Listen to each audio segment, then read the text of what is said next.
โอเคสบายดีทุกท่านที่เข้ามารับชมกันมื้อนี้ข้อยเองจะมาสอนวิธีการโอนเงินตู้ ATM ผ่านโอนเงินผ่านบัตร ATM เนาะธนาคารการค้าต่างประเทศลาวมีวิธีการโอนแนวใดด้วยบัตรของเฮาเนาะซึ่งว่าไผที่ว่าเข้ามาใหม่ก็อย่าลืมกดติดตามและกดกระดิ่งมีสาระดีๆใหม่จะได้บ่พลาดชมกันนะโอเคสำหรับวิธีการโอนเงินผ่านตู้ ATM ด้วยบัตร ATM ของเฮานั้นมีวิธีแนวใดไปเบิ่งกันเลย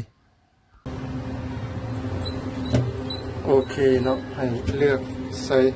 บัตรไปเลยเนาะ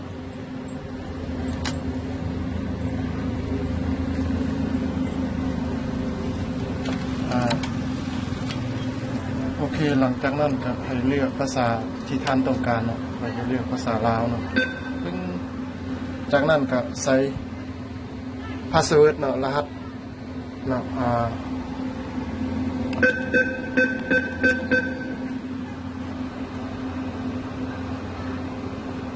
เมื่อทานใส่รหัสเรียบร้อยเนาะวิธีการโอนเงินเนาะก็ให้ทานไปที่บริการอื่นๆตัวนี้เนาะเข้าไปเลยปึ้ง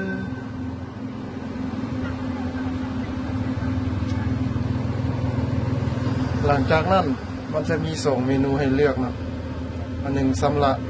ด้านนี้มันจะบ่เกี่ยวเนาะสำหรับการโอนเงินให้มาที่ด้านขวาของมือไปที่โอนเงินนี่เนาะเข้าไปเลยเนาะ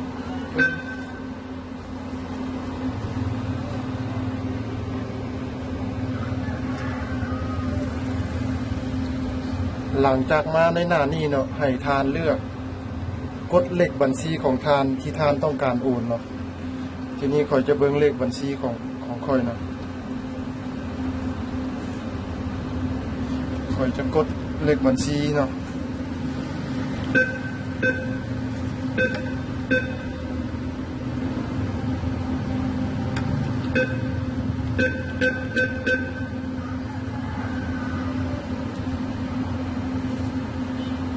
ก็จะใส่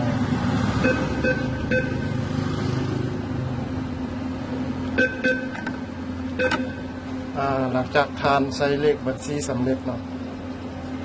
ก็ให้ทานกดยืนยันเนาะคำว่ายืนยันนี่นะขออภัยเนาะมันบอกว่าเรากดซ่าพูดเนาะทีนี้ข่อยจะมาใส่ไว้อีกนึงเนาะ2 1 2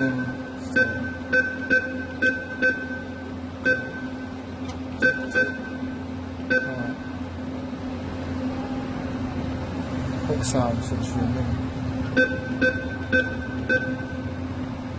1หลังจากนั้นให้กดยืนยันเนาะหลังจากนั้นให้ทานเลือกโอนเงินใส่จำนวนเงินเลยเนาะว่าจะโอนจักแสนจักล้านเขาก็เลือกสมมุติค่อยจะโอน100,000เนาะหลังจากนั้นให้กดยืนยันเนาะมันจะมีอันนี้มาเนาะมันจะมีชื่อเจ้าของบัญชีเลขบัญชีเนาะหลังจากนั้นเขาถามว่าชื่อบ่ถูกต้องเขาก็บ่กดยกเลิกเนาะมันจะมีชื่อแล้วก็มีเลขบัญชีเนาะแล้วก็มีจำนวนเงินที่เขาโอน100,000เขาก็กดยืนยันเลยเนาะถ้าว่าเขากดเลขบัญชีแล้วมันบ่ชื่อเจ้าของบัญชีบ่แม่นชื่อที่เขาต้องการโอนมันจะบ่ถูกต้องเขาต้องเบิ่งชื่อแล้วก็เลขบัญชีให้มันชื่อตรงกับชื่อที่เขาต้องการเนาะหลังจากนั้นก็กดถูกต้องเลยเนาะกดต้องการได้เลยเนาะ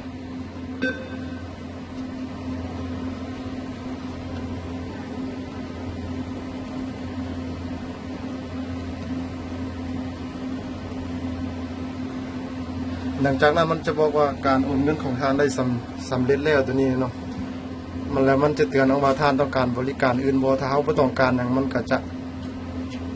กดบ่ต้องการเนาะถ้าเขาต้องการก็ว่าต้องการได้เนาะทีนี้ค่อยจะมาเบิ่งยอดเงินข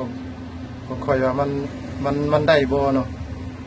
ปกติของข่อยมี900,000เนาะทีนี้ข่อยจะมากดเบิ่งยอดเงินก่อนใส่รหัสอีกครั้งเนาะว่ามันโอนได้บ่เนาะ ทีนี้มาที่กดเบิ่งยอดเงินตัวนี้เนาะ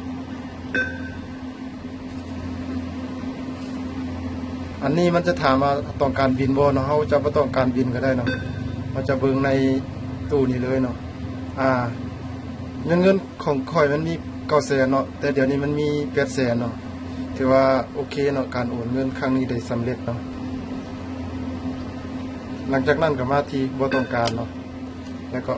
ถือว่าเรียบร้อยเนาะโอเคฝากกดติดตามและกดกระดิ่งแจ้งเตือนเมื่อคลิปใหม่จะได้บ่เมื่อมีสาระดีๆใหม่จะบ่ได้พลาดชมเนาะโอเคขอบใจ